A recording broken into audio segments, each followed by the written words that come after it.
नमस्कार, फाइटर समाचार में आपका स्वागत है। पेश आज 25 मई मंगलवार दोपहर 2 बजे राजस्थान की खास खबरें। राजस्थान के मुख्यमंत्री अशोक गहलोत ने केंद्र पर हमला बोलते हुए कहा कि केंद्रीय स्वास्थ्य मंत्रालय आंकड़ेबाजी छोड़े और राज्यों को अधिकाधिक वैक्सीन उपलब्ध करवाना सुनिश्चित करें। यदि तीसरी लहर ने बच्चों को प्रभावित किया तो देश कभी माफ नहीं करेगा। श्री गहलोत ने कहा कि देश में शीघ्र ही सभी के लिए वैक्सीन का इंतजाम नहीं हुआ। यदि कोरोना की तीसरी लहर ने बच्चों को अपनी चपेट में लिया तो ऑक्सीजन और दवाइयों की कमी से जो स्थिति दूसरी लहर में बनी, उससे कई गुना बदतर हालात तीसरी लहर में बनेंगे। हम बच्चों को बचा नहीं पाएंगे। उन्होंने कहा कि पीएम नरेंद्र मोदी व हर्षवर्धन को वैक्सीन उत्पादन को सर्वोच्च प्राथमिकता पर रखना चाहिए था। इसके लिए आवश्यक हो तो कानून में बदलाव करें। अन्य कंपनियों को भी वैक्सीन उत्पादन करने की अनुमति प्रोत्साहन दिया जाना चाहिए। उन्होंने कहा कि भारत वैक्सीन उत्पादन में दुनिया भर में सिरमौर माना जाता है। केंद्र सरकार ने कहा कि इस तरह के कोई संकेत नहीं है कि कोविड-19 की तीसरी लहर से बच्चे बुरी तरह या बहुत अधिक प्रभावित होंगे। बच्चों पर तीसरी लहर के संभावित प्रभाव पर एक सवाल के जवाब में अखिल भारतीय आयुर्विज्ञान संस्थान एम्स के निदेशक रणदीप गुलेरिया ने एक संवाददाता सम्मेलन में कहा कि अभी तक ऐसा कोई साक्ष्य नहीं है कि कोविड-19 की आगामी लहर में बच्चों में काफी संक्रमण फैलेगा या उनमें ज्यादा मामले आएंगे। उन्होंने कहा कि पहले एवं दूसरे चरण के आंकड़ों से पता चलता है कि बच्चे सामान्य तौर पर कोविड-19 से सुरक्षित हैं और अगर उनमें संक्रमण हो भी रहा है तो यह मामूली है।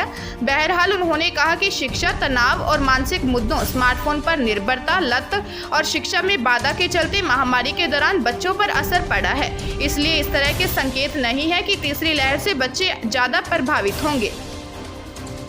हाईकोर्ट ने कोरोना काल में निजी अस्पतालों के डॉक्टर्स व नर्सिंग कर्मियों के परिजनों को भी अनुकंपा नियुक्ति नहीं देने पर केंद्र व राज्य सरकार से जवाब मांगा है। जस्टिस सबीना व एम.के. व्यास ने यह निर्देश साहिल जैन की याचिका पर दिया। इसमें कहा कि डॉक्टर व नर्सिंग कर्मी जैविक युद्ध से जूझ रहे हैं और कई संक्रमित भी हो चुके हैं। वहीं IMA के अनुसार 734 चिकित्सकों की मौत हो गई है। ऐसे में निजी व सरकारी अस्पताल में काम करने वालों के लिए कोविड महामारी का खतरा समान है। टोंक शहर के हाउसिंग बोर्ड कॉलोनी में एक विवाहिता की आत्महत्या करने का मामला सामने आया है। सूचना मिलने पर ही पुरानी टोंक थाना पुलिस मौके पर पहुंची और शव को फंदे से नीचे उतारा और मोर्चरी में रखवाया है। जानकारी के अनुसार उमा कंवर की 5 साल पहले शादी हुई थी। मृतका के 3 बच्चे हैं। सबसे छोटी बच्ची 6 महीने की बताई जा रही है। पुलिस ने बताया कि अभी महिला के सुसाइड करने के कारणों का खुलासा नहीं हो पाया है, लेकिन प्रारंभिक तौर पर पारिवारिक कलेश से परेशान होकर विवाहिता द्वारा सुसाइड करना प्रतीत हो रहा है। फिर भी पुलिस इस मामले की जांच कर रही है। बाड़मेर जिले के गुड़ामलानी थाना क्षेत्र के दूतासर गांव में 45 वर्षीय अधेड़ के साथ नाबालिग के गौने का सनसनीखेज मामला सामने आया है। बाल विवाह का शिकार पीड़िता ने मानवाधिकार आयोग को अपनी पीड़ा बताई। पीड़िता ने वीडियो रिकॉर्डिंग करके अपनी पीड़ा को व्यक्त किया। मानवाधिकार आयोग अध्यक्ष G.K. व्यास ने मामले में गंभीरता दिखाते हुए बाड़मेर SP से बात कर उसका गौना रुकवाया।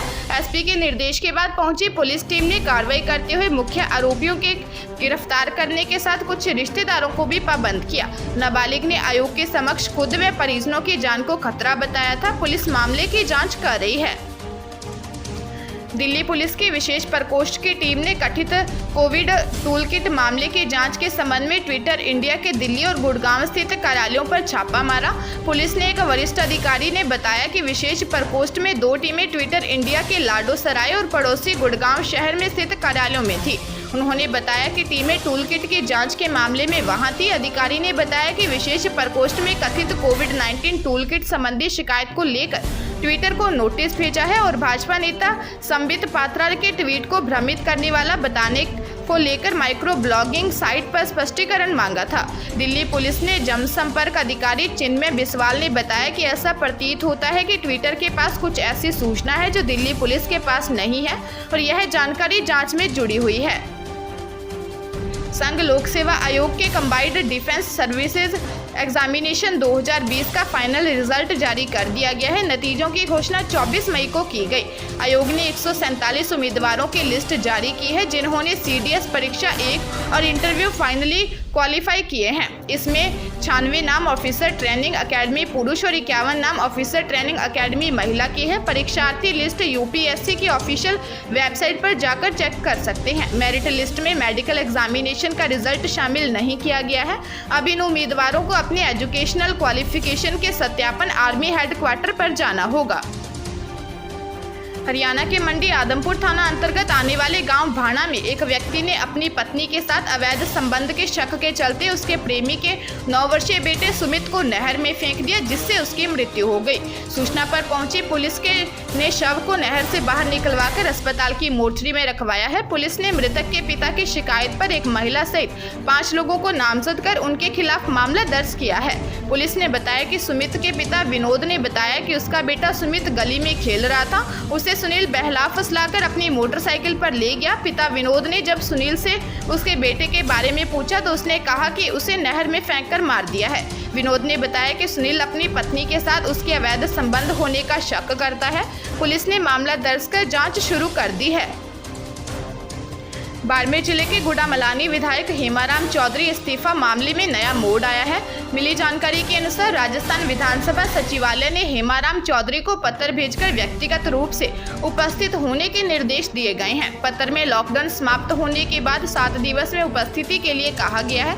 व्यक्तिगत रूप से उपस्थिति के बाद ही इस्तीफे पर कोई फैसला होगा।